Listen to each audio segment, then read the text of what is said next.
legal umas semanas atrás sobre a verdadeira igreja. Tem igrejas aqui no Brasil, no mundo, que falam a igreja deles é a igreja verdadeira. Já notou? Normalmente, quando nós passamos essa igreja bem grande, como a igreja católica, que nem nome não tem na frente. Por quê? Eles acreditam que eles são a única igreja, a verdadeira igreja. Pastor Bill, mas não tem nome aqui? Tem 2 placas lá fora, só que a prefeitura não está arrumando essa luz e não dá para ver. Mas nós temos uma igreja que nós chamamos Igreja Batista Esperança, mas é uma igreja local, uma igreja que reúne aqui nesse lugar. Nós iniciamos o estudo citando o Sr. Elliot, que fala: a verdadeira igreja nunca pode falhar, pois é baseada em uma rocha. Qual rocha? O Senhor Jesus Cristo, não é? Tem gente que fala que o missionário é o fundador da igreja. Não é. Eu não sou fundador de nenhuma igreja. Eu simplesmente estou aqui servindo ao fundador. Quem é o fundador? O Senhor Jesus Cristo. Não, eu não. Mas nós abrimos também com a introdução quais são algumas razões quais as pessoas usam para não ir na igreja. Eu citei minha mãe, ela falou: não, na igreja tem muito hipócrita. E lembra que eu falei: mãe, se alguém está atirando na senhora, a senhora vai esconder atrás de uma pedra maior ou menor? Ela falou: é maior, é claro. Então quer dizer que a senhora é menor do que a pedra, não é? Ele não sabia a armadilha que eu estava arrumando. Eu falei: então, se a senhora está escondendo atrás de hipócrita, quer dizer que a senhora é maior ou menor? Ou seja, melhor ou pior do que a hipócrita? Quase me bateu. Ela entendeu. Mas tem gente que dá essa desculpa. Quer saber uma coisa? Eu vou falar uma coisa, pessoal. Eu sou uma cópia da minha mãe. Não assim, não. Eu sou mulher, sou homem. Mas eu sou uma cópia dela. Ela podia ter uma raiva que podia fazer carne moída de qualquer pessoa. Não, mas ela era brava mesmo. Mas era uma pessoa, se alguém tivesse necessidade, ela tirava dela e dava para a pessoa. Então tinha os dois lados dela. Mas eu amava minha mãe. Os cristãos são críticos e negativos. Quer dizer o quê? Você está fazendo errado, uma pessoa que tem Cristo fala que não pode fazer isso, então você é crítico, negativo. Está errado, A igreja é chata. Eu espero que ninguém fale da nossa igreja, não. Pelo menos, não é. Eu acho que não é. A igreja é exclusiva. O que nós aprendemos, quer dizer, é só para as pessoas que têm Cristo como Salvador.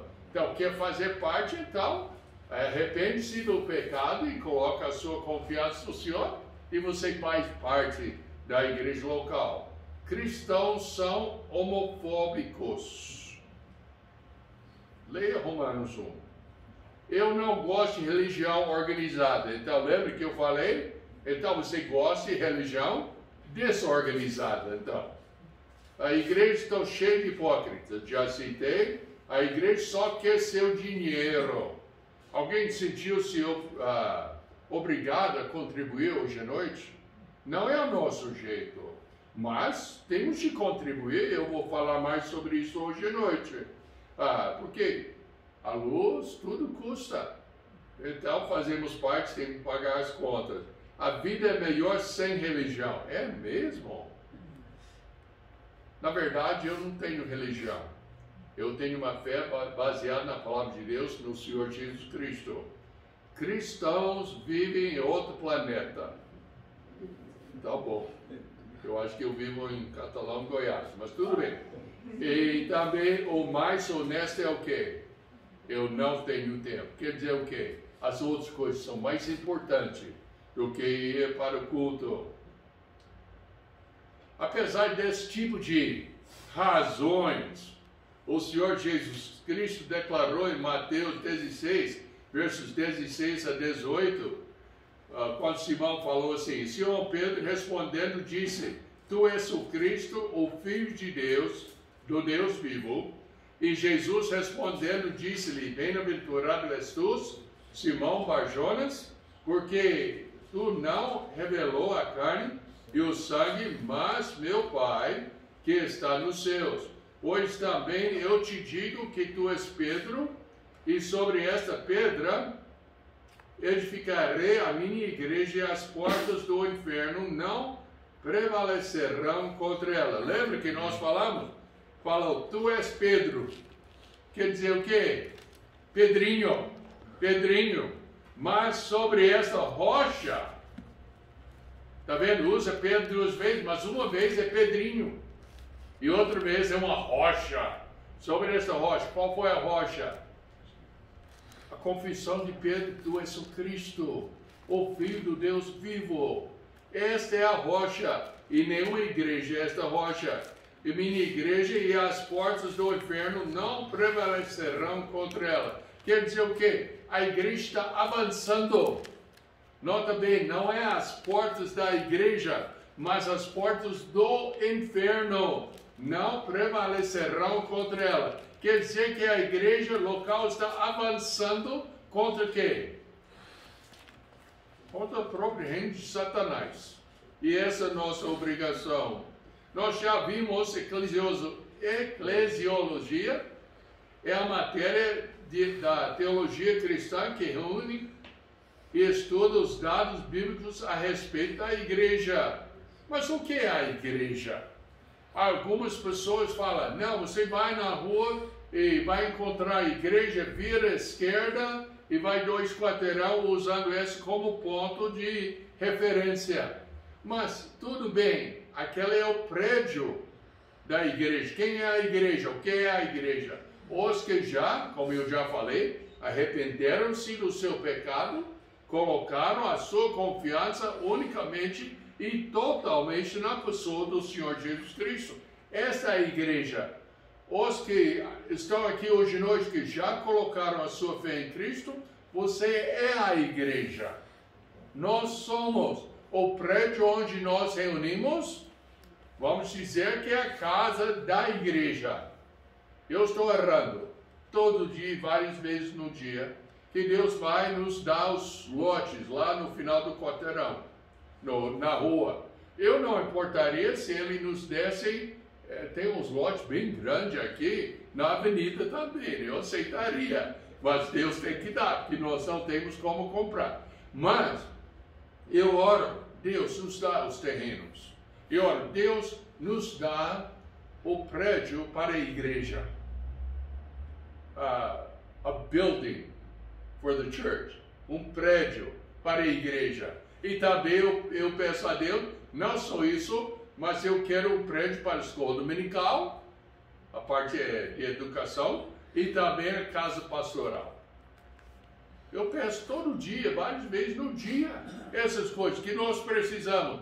Mas os prédios, qualquer que seja, não é a igreja. A igreja é as pessoas que já aceitaram Cristo como seu único Salvador. Quando é que a igreja começou? Tem pessoas que querem dizer que a igreja é a continuação dos judeus de Israel. Mas não é. Não é.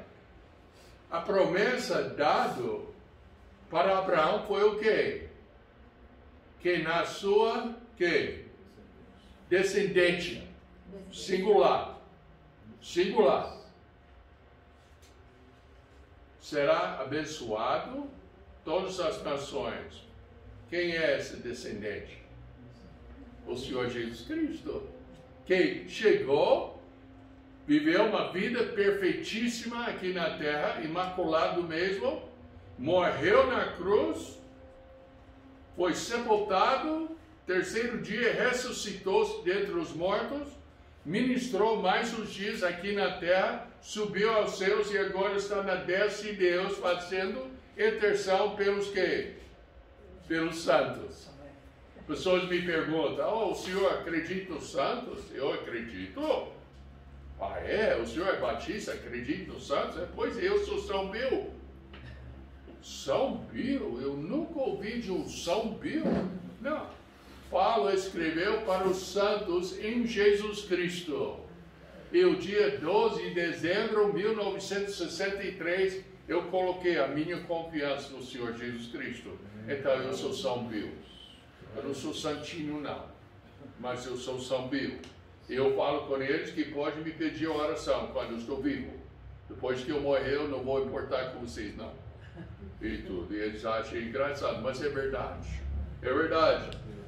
Qual é o seu propósito? Como deve operar e ser organizado? Tudo isso que já estudamos. Qual é a importância de ir na igreja? Esse é o tema que vamos tratar hoje à noite. Por que devemos reunir? Mas tem vídeo. Tem vídeo.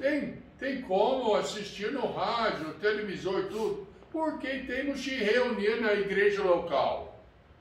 A pergunta que eu faço, eu vou responder mais tarde. Aliás, a Bíblia vai responder. Essas são algumas perguntas críticas que essa lição foi projetada a responder. E já respondemos a maior parte. Essa é a última que eu quero tratar. Tem outra que fala sobre a diferença entre Israel e a igreja. Por enquanto eu não vou tratar aquilo, que eu tenho as outras coisas que eu quero ensinar. Mas por enquanto vamos, qual é a importância de ir na igreja? Nós já falamos, a palavra igreja traduzida no Novo Testamento é da palavra grega, eclesia, que significa chamado para fora. Sabe uma coisa, na língua grega, se não me engano, você poderia dizer que a Assembleia dos senadores, deputados e tudo lá em Brasília é uma igreja, eclesia. Foram chamados para fora para representar a gente. Já pensou? A igreja do Senado? Mas é difícil. Mas a palavra significa uma assembleia chamada para fora para fazer qualquer coisa. Não se refere a um edifício, mas sim às pessoas. Geralmente se refere aos crentes, judeus ou gentios, que depositaram a sua fé em Jesus Cristo e receberam o Espírito Santo após o Pentecostes, em Atos 2. Então, quando nós aceitamos Cristo como Salvador, pessoas falam, o senhor já recebeu o Espírito Santo? Sim. O mesmo dia que eu aceitei Cristo como meu Salvador, eu aceitei Deus Pai, Deus Filho e Deus Espírito Santo. É um pacote só, é um Deus só em 3 pessoas. E a evidência de uma pessoa aceitar Cristo e ter o Espírito Santo é o quê? Uma vida transformada. A vida começa a ser uma outra vida, aliás. Antes de aceitar Cristo como Salvador, você está morto. Depois você tem uma nova vida. E aquela nova vida tem que ser vivida para honra e glória do Senhor. Então, pode se referir a uma assembleia local, como a igreja em Tessalônica, 1 Tessalonicenses 1:1, ou uma igreja local, universal de todos os crentes de Jesus Cristo, nessa era, em todos os lugares. O irmão Robson falou uma coisa interessante hoje, que nós temos a nossa igreja aqui, nosso povo aqui, mas tem outras pessoas lá fora que talvez já aceitaram Cristo e tudo, mas tem uma outra doutrina, outra maneira de ver a palavra de Deus. Isso não quer dizer que não são salvos, mas temos uma diferença entre as crenças e como ele ensinou, essa vai afetar o quê? A nossa ética, a nossa maneira de viver, a maneira que nós encaramos a palavra de Deus. O estudo começou com razões pelas quais as pessoas não vão para a igreja. Agora seria bom concluir com razões que devemos participar nas atividades da igreja. E é isso que vamos fazer hoje. A igreja é a organização ordenada por Deus para o crescimento espiritual dos que já aceitaram a Cristo como Salvador. Então, todos nós sabemos, fomos feitos para adorar a Deus. Olha, quer saber onde deve sentar nessa igreja aqui? Senta aqui, nessa cadeira, ao lado do irmão Cláudio Giovanni. Melhor lugar da igreja para ouvir. Sabe por quê? Todo mundo está cantando, é tão bonito. Eu sentei aqui, eu tentei de cantar, mas eu calei. Só escutando os outros cantar, foi lindo demais. Especialmente em frente de Mariana. E tudo. Não, mas foi esse som. Eu fiquei curioso, os primeiros dois hinos, eu fiquei curioso. Quem está atrás de mim cantando tão bonito? Eu olhei, foi Mariana. Eu falei com Mariana, eu tomei seu lugar. Não, eu sentei aqui mesmo. Mas era bonito. Escutando os irmãos cantar e tudo, é bonito demais. Fomos feitos para adorar a Deus. Precisamos aprender com a palavra de Deus. Precisamos usar nossos dons espirituais para ajudar uns aos outros.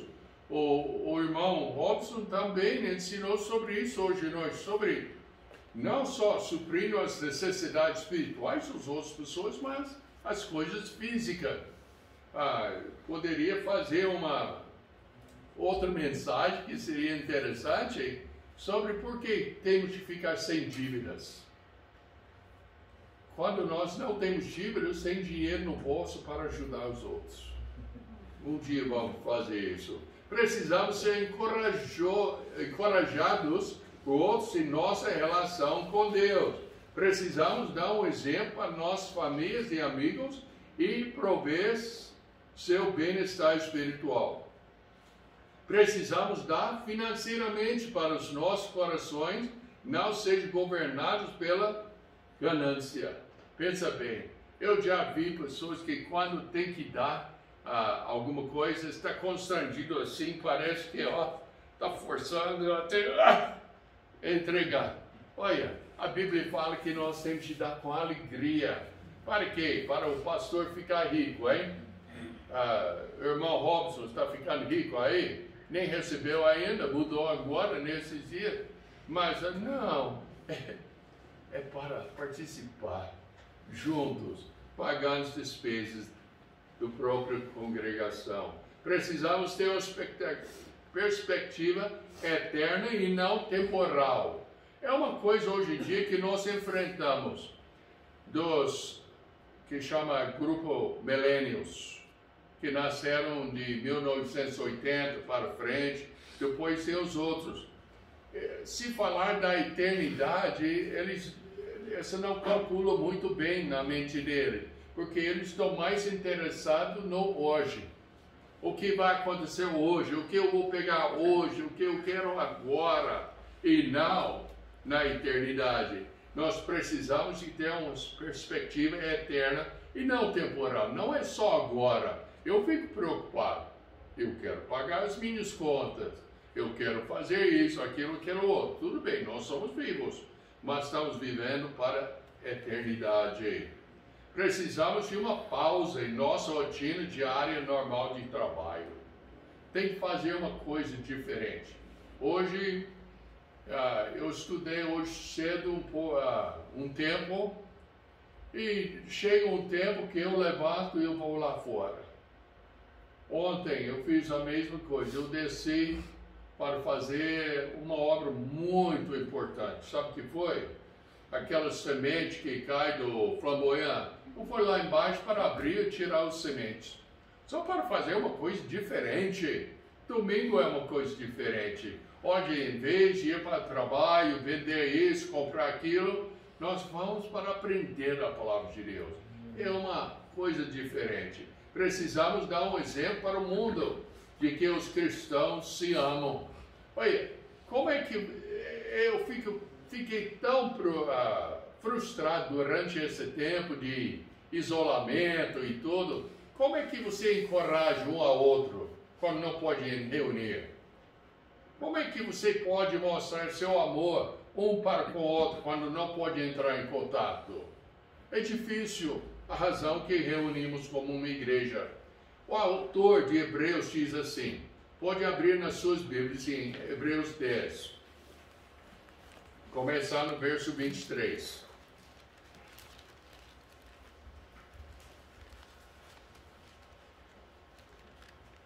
Retenhamos firme a confissão da nossa esperança, porque fiel é o que prometeu. E consideremos-nos uns aos outros para nos estimularmos ao amor e às boas obras, não deixando a nossa congregação como é costume de alguns, antes admoestando-nos uns aos outros, e tanto mais quando vedes o dia aproximando. Então, a Bíblia fala por que nós devemos reunir. Precisamos de uma pausa em nossa rotina diária normal do trabalho. Precisamos de ser um exemplo. Então, essa é a nossa obrigação. O tema da epístola de Hebreus mostra claramente a insuficiência dos sacrifícios ordenados pela lei de Moisés para absolver o pecado. Hebreus 10, 1 a 4 fala claramente, mas esse não é nosso estudo hoje à noite. Vimos como o escritor cita no Salmo 40, versos 6 a 10, para mostrar o propósito de Deus relativo à salvação e santificação do pecador em Jesus Cristo. Nós poderíamos ver nos versos 5 a 10. Os versos 11 a 14 de Hebreus 10 mostram a superioridade do sacerdócio de Cristo. Tudo disto a palavra de Deus ensina. E nos versos 15 a 17 encontramos as bênçãos de Deus na nova aliança. E com tudo disto, temos acesso diretamente ao trono de Deus pelo sangue do Senhor Jesus Cristo, versos 18 a 20. Então, nós temos tudo disto na mão, ou no coração, se tiver Cristo como seu Salvador. Por isso temos certas oportunidades e responsabilidades. Eu gostaria de tratar primeiro as oportunidades que nós temos, depois vamos ver as nossas responsabilidades. Alguém disse, liberdade sem responsabilidade é anarquia. Anarquia é o quê? Cada um fazendo o que ele acha melhor. É uma bagunça. Nós já vimos em vários países onde aconteceram isso. Mas a liberdade sem responsabilidade é anarquia. Tendo as oportunidades em Cristo, você deve cumprir as suas responsabilidades. Quais são as suas oportunidades e responsabilidades? Esse vamos ver no resto da mensagem hoje à noite, porque Hebreus 10 tem a resposta. Primeiro, vamos tratar as grandes responsabilidades. Então, abre a sua Bíblia em Hebreus 10, versos 19 a 21.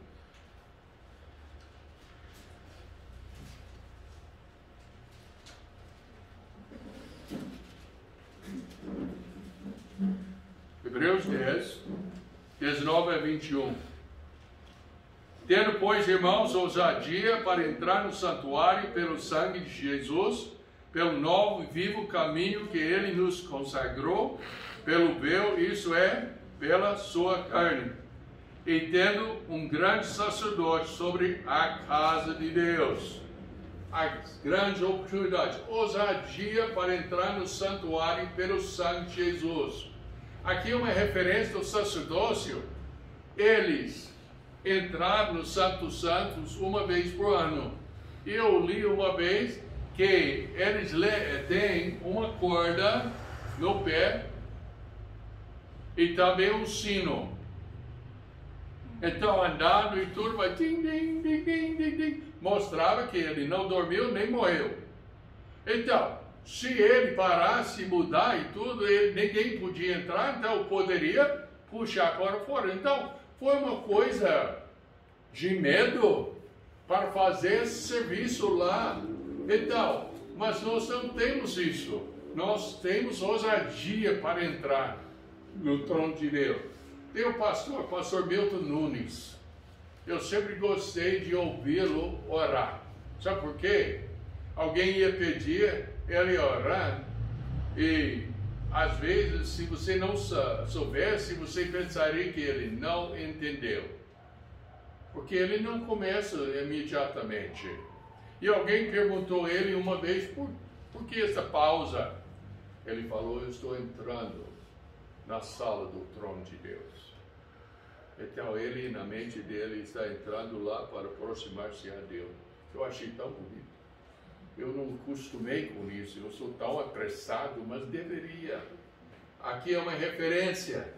Ele estava com medo e trêmulo, porque se ele negligenciasse qualquer item prescrito pela lei, poderia custar sua própria vida.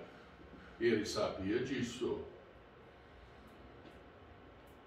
Por outro lado, os que têm Cristo como Salvador devem ir ao trono de Deus com confiança, pois sendo justificados através do sangue do Senhor, eles têm um direito a todas as bênçãos do reino eterno. Eu já orei assim, fazendo as orações, e às vezes eu falo com o Senhor, eu falei, Senhor, tinha mais uma coisa que eu queria pedir ao Senhor, eu não estou lembrando o que é. Então, faça o Espírito Santo, faz intercessão por mim e completa essa oração. E tudo, eu fico tranquilo, eu vou orando e tudo. É maravilhoso saber entrar na presença do Senhor. Tendo pelo sangue. Nota bem, 1 João 1,7 fala, mas se andamos na luz como Ele na luz está, temos comunhão uns com os outros, e com o sangue de Jesus Cristo, seu Filho, nos purifique de todo o pecado. Já pensou? Tudo por Jesus. Ele fez tudo para nós. Nós não fizemos nada, mas Ele fez para nós, para que possamos entrar na presença de Deus.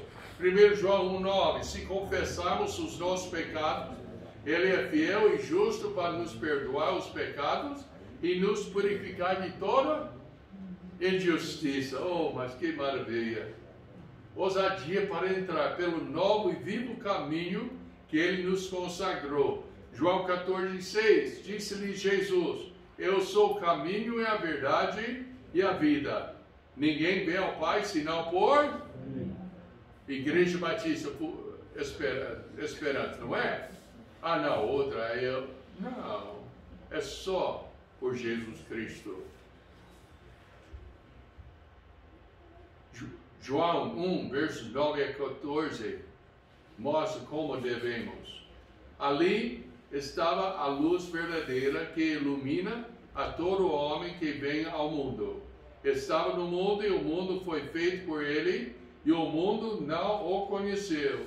Veio para o que era seu, e os seus não o receberam.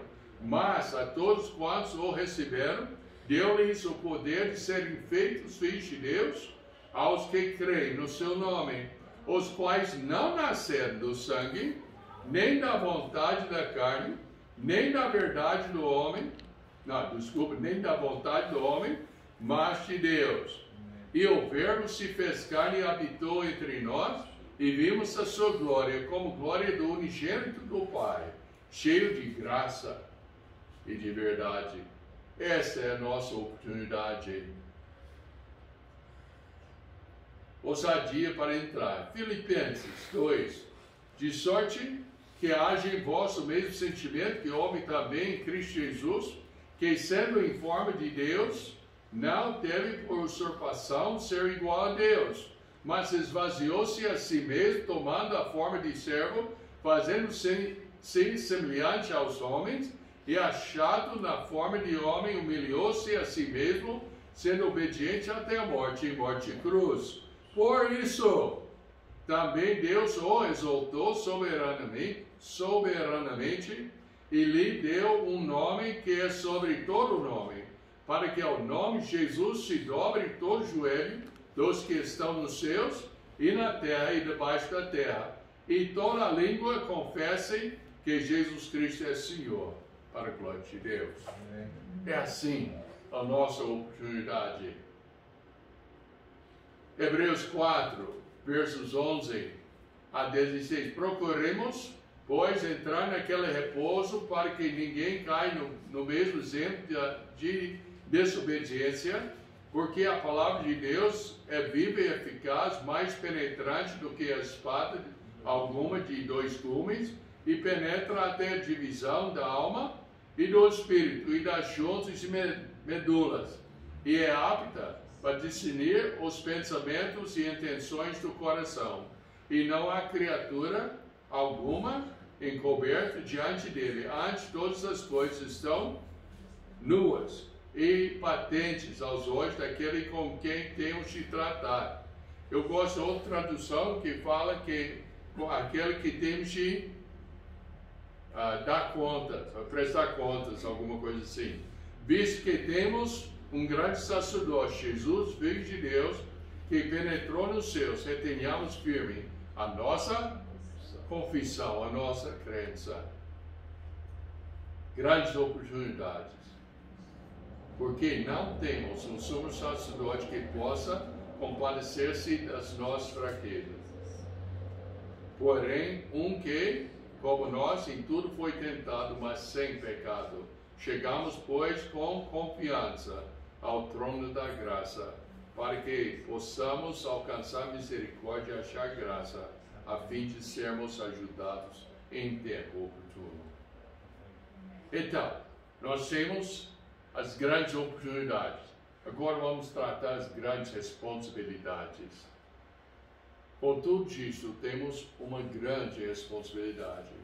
Chegamos-nos. Olha o verso 28. Cheguemos-nos com verdadeiro coração, inteira certeza de fé, tendo os corações purificados da má consciência, o corpo lavado com água limpa.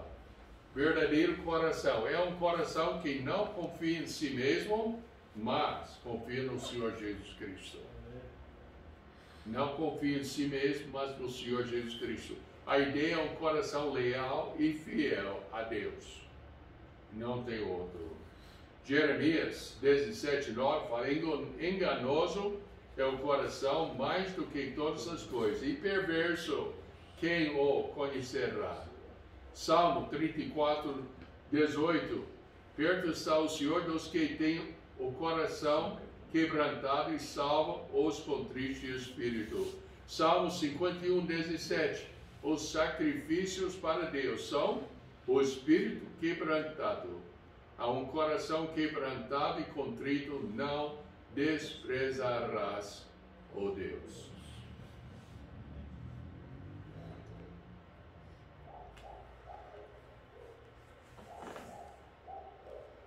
João 4:23-24. Mas a hora vem, e agora é, que os verdadeiros adoradores adorarão o Pai em espírito e verdade, porque o Pai procura a tais que assim o adorem. Deus é espírito, e importa que os que adoram o adorem em espírito e em verdade. E a próxima frase aqui: inteira certeza de fé. João 14:1-6 fala claramente sobre este assunto.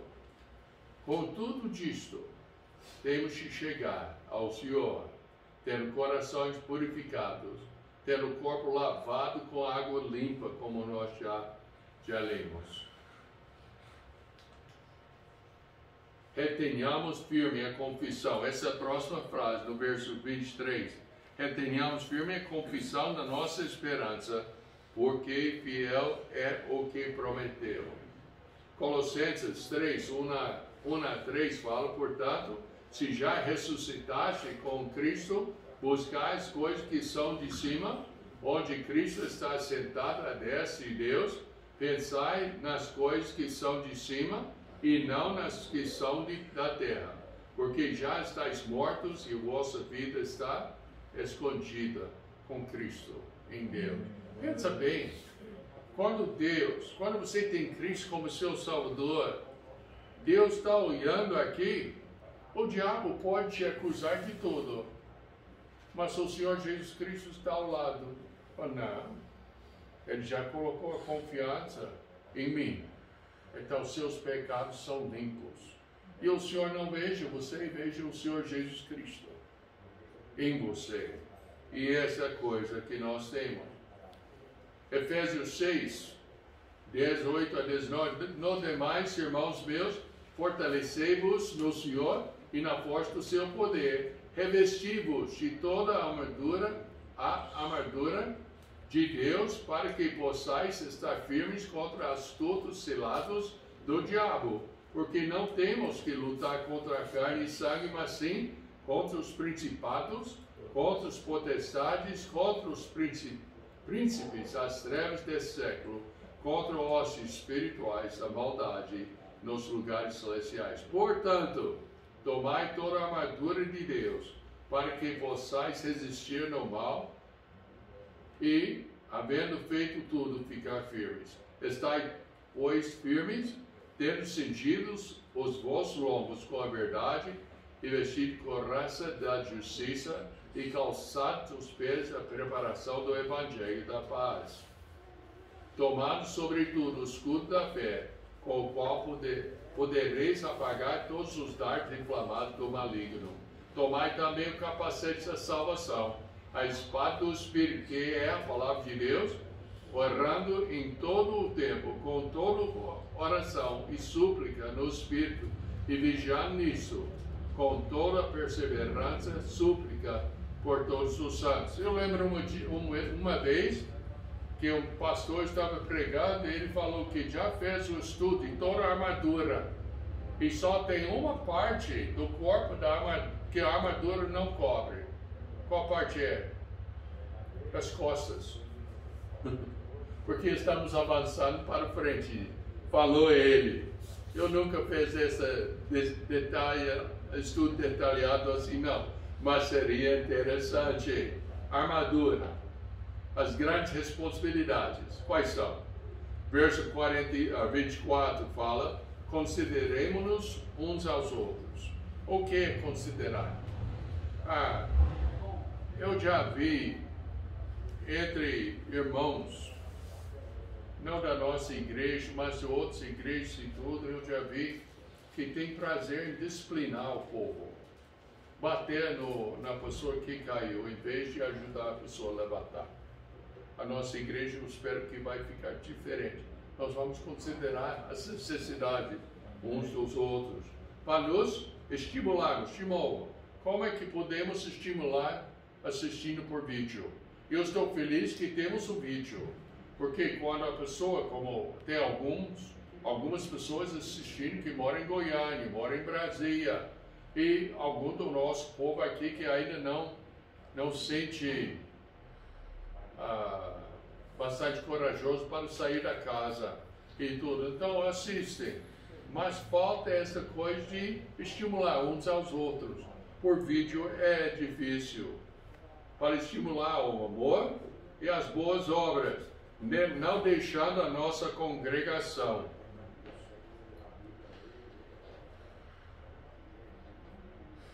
Como no costume de alguns. Veja a prática em Atos. Abre a sua Bíblia em Atos. Começar no verso 42. Atos 2, 42.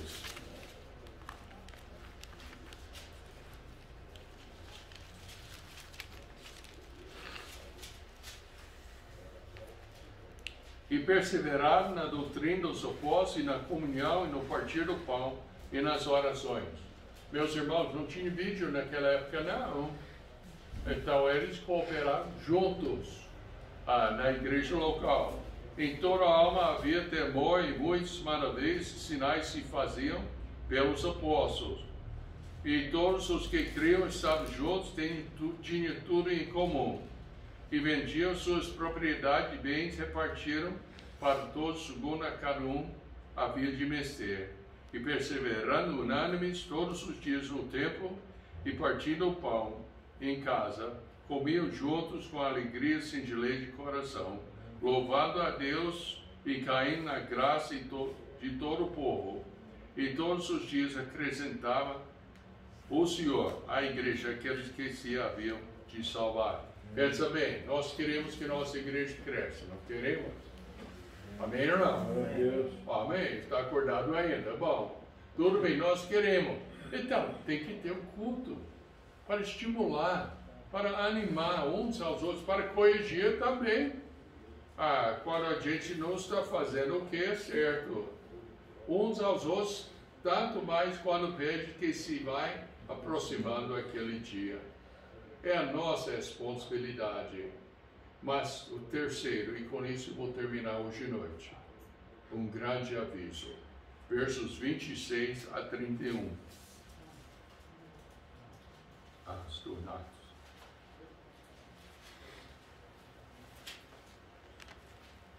(26 a 31), porque se pecarmos voluntariamente, depois de termos recebido o conhecimento da verdade, já não resta mais sacrifício pelos pecados, mas uma certa expectação horrível de juízo e ardor do fogo que há de devorar os adversários. Quebrantando alguém a lei de Moisés, morre sem misericórdia, só pela palavra de 2 ou 3 testemunhos. E quanto maior castigo cuidais vós, será julgado merecedor aquele que pisar o Filho de Deus e tiver por profano o sangue da aliança que foi santificado e fizer agravo ao Espírito da graça. Porque bem conhecemos aquele que disse: minha é a vingança e eu darei a recompensa, diz o Senhor. E outra vez, o Senhor julgará o seu povo. Talvez você não ache que precisa de reunir. Talvez você não ache que tem de seguir a ética cristã, como o irmão Robson falou na escola dominical. Mas tem que entender que a vida cristã é um compromisso com Deus. A vida cristã é um compromisso com Deus. Se não tem um compromisso com Deus, comprovado por seu procedimento citado nesse estudo, então tem que examinar a sua vida para saber se realmente estiver na fé ou está enganado. Olha, eu fico tão preocupado sobre a falta de fome do povo hoje em dia. Falta de fome de ler a palavra de Deus.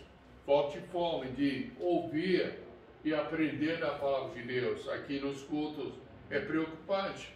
Talvez é a falta de Cristo como Salvador. 2 Coríntios 13, verso 5, fala: examinai-vos a vós mesmos se permaneceis na fé, provai-vos a vós mesmos, ou não sabeis quanto vós mesmos que Jesus Cristo está em vós, se não é que já estáis reprovados. A vida cristã é um compromisso.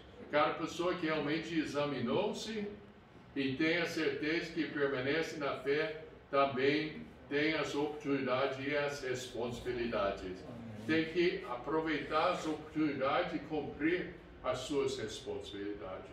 Esse que cabe para nós. É uma coisa dolorosa? Eu acho que não. Puxa, quando nós pensamos naquilo que o Senhor Jesus Cristo fez para nós, o pouco que fazemos para Ele é muito pouco. Hebreus 4 fala que não resistimos a ter o sangue, mas o Senhor Jesus Cristo deu o seu sangue na cruz. Então eu quero que os irmãos animem-se em ser fiéis nos cultos. Quando tiver, como hoje à tarde, o irmão José, o irmão Ângelo e Ana saíram para distribuir folhetos, que esteja pronto para ajudar a comunicar o Evangelho para os que estão lá fora. Porque somos melhores do que os outros? Não. Nós somos pecadores salvos pela graça, mas queremos repartir essa salvação com os outros. Eu lembro muitos anos atrás, tinha um livrinho de um curso sobre evangelização e falou da definição, o significado de um evangelizador. Sabe o que é? É um mendigo falando com outro mendigo onde pode se encontrar com o pão. Esse que nós somos, tendo Cristo como Salvador, temos de ajudar os outros a conhecer. o Senhor Jesus Cristo. Amém? Amém. Amém. Então vamos orar. Precioso Pai, nós te agradecemos, porque temos o Senhor Jesus Cristo, mas também queremos que o Senhor ajude a gente para repartir com os outros.